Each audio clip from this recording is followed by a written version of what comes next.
Welcome to Sam and Eli Learning Vlog, where learning is fun!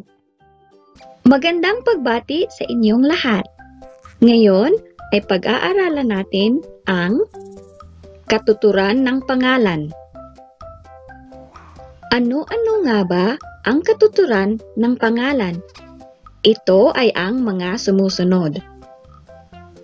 Tahas o konkreto. Basal o di konkreto. Palansak o lansakan. Hango at patalinhaga. Una nating alamin ang tahas o konkreto. Ano ang tahas o konkreto? Ito ay ang pangalang tahas o konkreto ay maaaring hawakan, makita, marinig, maamoy, mabilang, madama o malasahan. Nagagamit ang 5 pandama sa pagtukoy nito. Alam ba ninyo kung ano ang ating 5 pandama? Ito ay ang mga sumusunod. Paningin, pandinig, pansalat, pangamoy, at panlasa. Alamin natin ang mga halimbawa ng tahas o konkretong pangalan. Ito ay ang mga sumusunod. Bahay, mangga, alon, gamot, dagat, pagkain, pabango, cactus, gitara, niebe, tubig, lupa. Upang madali pa nating maintindihan, gamitin natin sa mga pangungusap ang halimbawa ng tahas o konkretong pangalan. Masarap ang mangga kapag hinog na. Ang pangalang tahas sa pangungusap ay mangga. Masakit sa ilong ang kanyang pabango. Ang pangalang tahas sa pangungusap ay pabango. Siya ay magaling tumugtog ng gitara. Ang pangalang tahas sa pangungusap ay gitara. Si Lenny ay nagdala ng pagkain sa amin. Ang pangalang tahas ay pagkain. Ngayon naman ay alamin natin ang basal o di konkreto. Ano nga ba ang basal o di konkreto? Ang pangalang basal o di konkreto ay tumutukoy sa kaisipan, ideya o damdamin. Hindi ito nakikita. Ang mga sumusunod ay mga halimbawa ng basal o di konkreto. Wika, budhi, galak, buhay, gulat, dangal, lakas, takot, talino, hinala, asal, sanhi. Gamitin naman natin ang pangalang basal o di konkreto sa mga pangungusap. Mahalin natin ang sariling wika. Ang pangalang basal o di konkreto ay wika. Ang takot niya kanina ay hindi maipaliwanag. Ang pangalang basal o di konkreto ay takot. Ang sanhi ng baha ay ang malakas na ulan. Ang pangalang basal o di konkreto ay sanhi.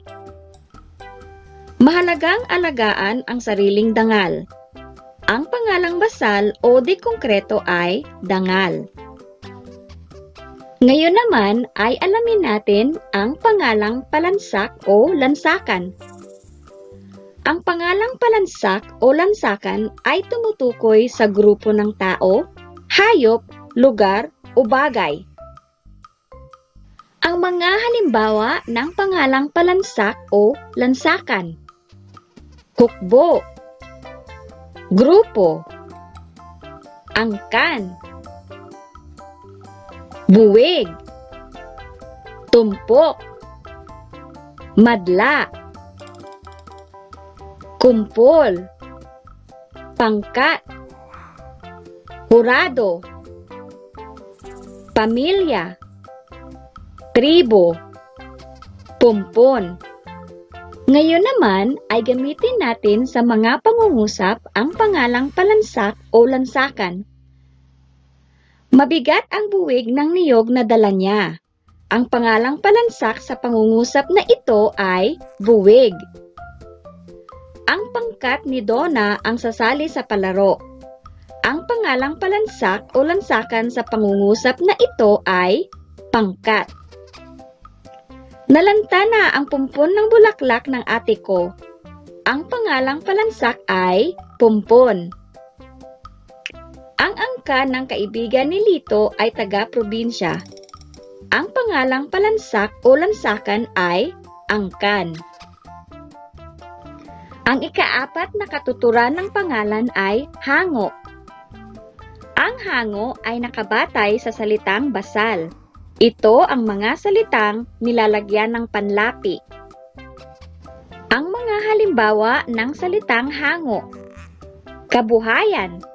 Ito ay galing sa salitang basal na buhay. Pamana. Galing sa mana. Katibayan. Ito ay galing sa salitang tibay. Kasaysayan. Ito ay galing sa basal na salitang saysay. Kaligayahan. Galing sa salitang basal na ligaya. Kadakilaan. Galing sa dakila. Kalinawan. Galing ito sa linaw.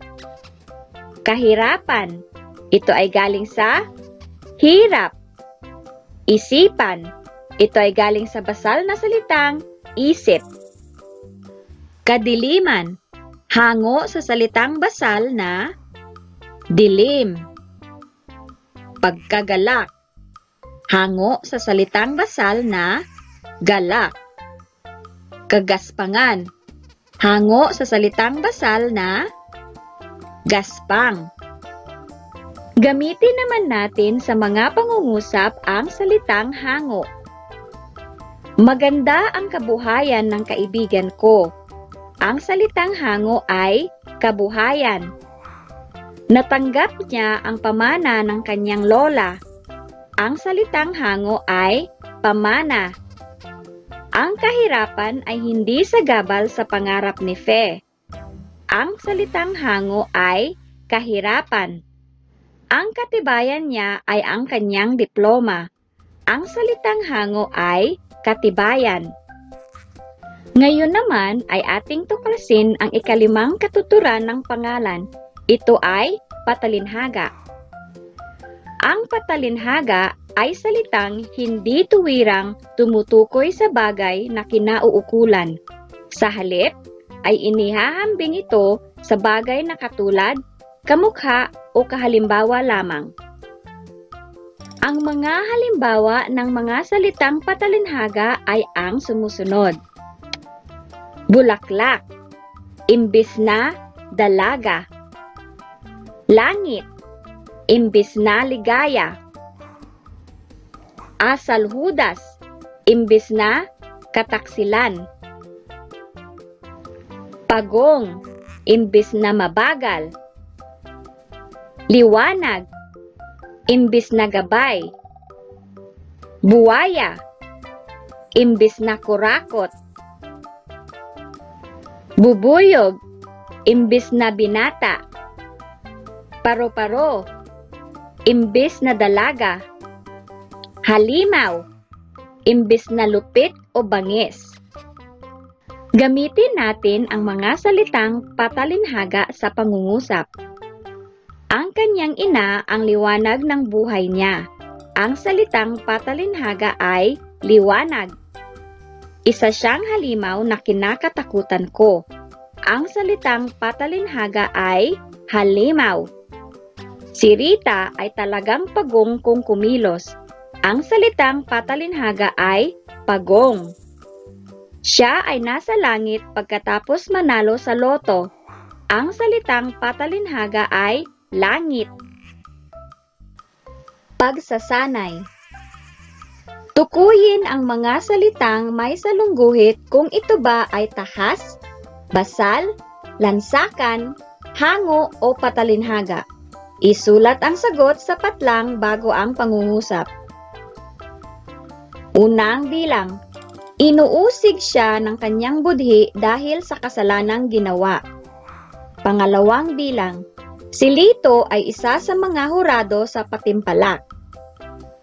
Pangatlo. Hindi siya maalis sa aking isipan. Pang-apat. Isang tumpok ng isda ang binili niya. Pang-lima. Umakyat si Ana sa mataas na puno. Pang-anim. Iwasan natin ang pagiging asal Judas. Pang-pito. Hindi mananakaw ang talino ng isang tao. Pang-walo. Binasa ni John ang kasaysayan ng Pilipinas. Pang-siyam. Malakas ang alon kaninang umaga. Pang-sampu. Siya ay isang pagong lalo na kapag bagong gising sa umaga. Sagot.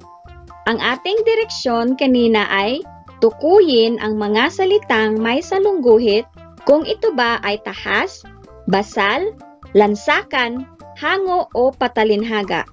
Isulat ang sagot sa patlang bago ang pangungusap. Simulan natin ang pagsagot sa unang bilang. Inuusig siya ng kanyang budhi dahil sa kasalanang ginawa. Ang salitang may salungguhit ay budhi. Ang tamang sagot ay basal. Pangalawang bilang. Si Lito ay isa sa mga hurado sa patimpalak. Ang salitang may salungguhit ay hurado. Ang tamang sagot, lansakan.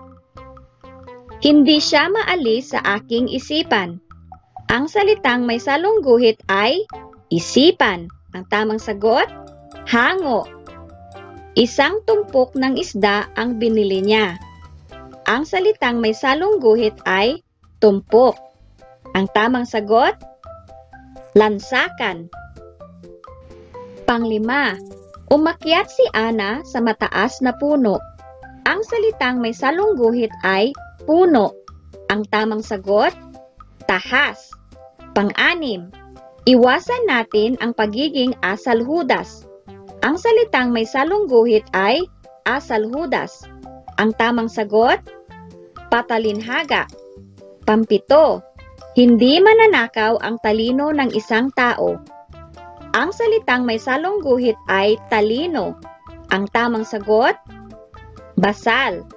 Pangwalo. Binasa ni John ang kasaysayan ng Pilipinas.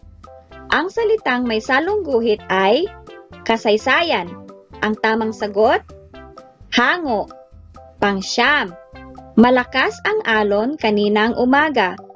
Ang salitang may salungguhit ay alon. Ang tamang sagot, tahas. Pang-sampu. Siya ay isang pagong lalo na kapag bagong gising sa umaga. Ang salitang may salungguhit ay pagong. Ang tamang sagot, patalinhaga. Hanggang sa muli, maraming salamat!